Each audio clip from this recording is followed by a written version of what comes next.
purpose of this experiment is to spin a fan, showing that the cell carries an electric current. Sometime around the 1860s, a scientist named Caloud invented a variant of the Daniell cell. It was sometimes called the crowfoot cell because of the shape of the electrodes. However, now it is called the gravity cell because the two solutions inside are separated due to their differing densities and polarities, creating two different layers. The arrangement of the electrodes in the crowfoot cell didn't cost very much for large multi-cell batteries and became the top choice for American and British telegraph networks. The gravity battery continued to be used in way stations to power the local circuit at least into the 1950s. However, it could only be used in a stationary appliance because if it wasn't, the solutions could spill or mix. A long-stemmed separatory funnel. A 2-liter beaker. Copper sheet. A zinc sheet. Metal shears.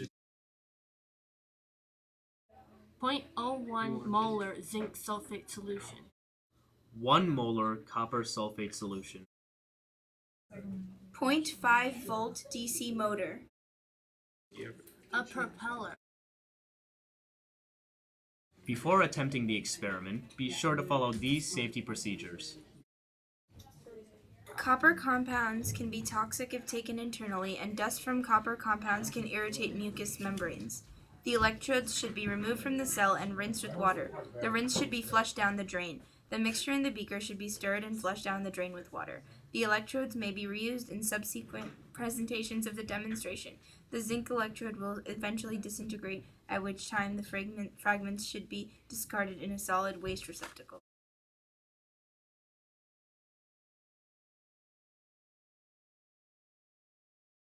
First, pour in 500 milliliters of 0.01 molar zinc sulfate. Doing something. I'm just watching. I won't drop it. Okay. I trust that.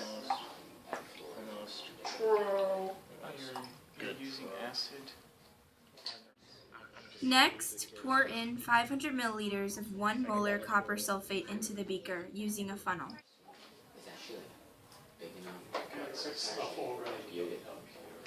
Okay, I see. Hold on a second.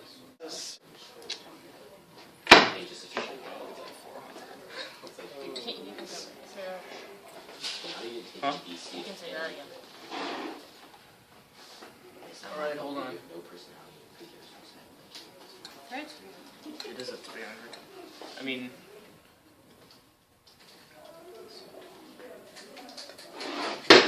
You can do a time lapse, right? Yeah.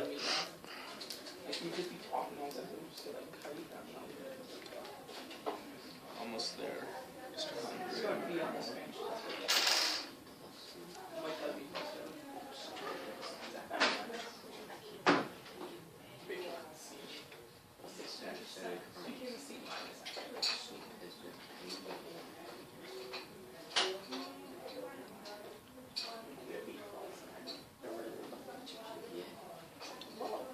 Do you need to pour it all in?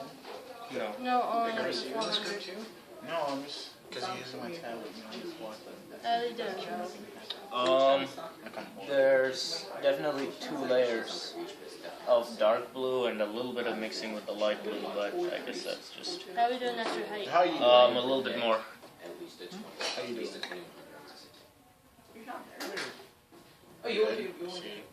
I think that should be good. Next, position the copper electrode in the 2-liter beaker so the disc is parallel with and 2 centimeters above the bottom of the beaker. Bend the tab on the copper electrode over the rim of the beaker to hold the electrode at this level. Position the zinc electrode in the beaker with its disc parallel with and about 4 centimeters above the copper disc. Situate the tab of the zinc electrode opposite the copper tab and bend it over the rim of the beaker to hold the zinc electrode in place at this level.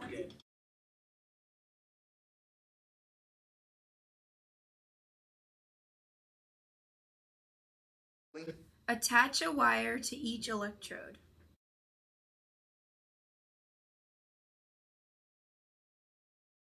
It may take a few tries to get the motor spinning.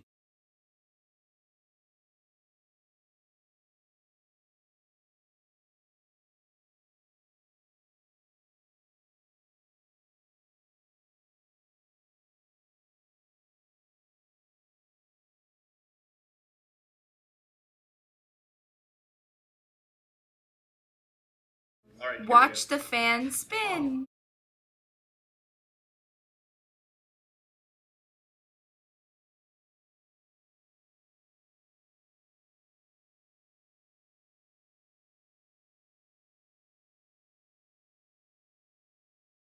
The layer of copper sulfate is under the zinc sulfate. The two liquids are kept separate because of their differing densities and polarities.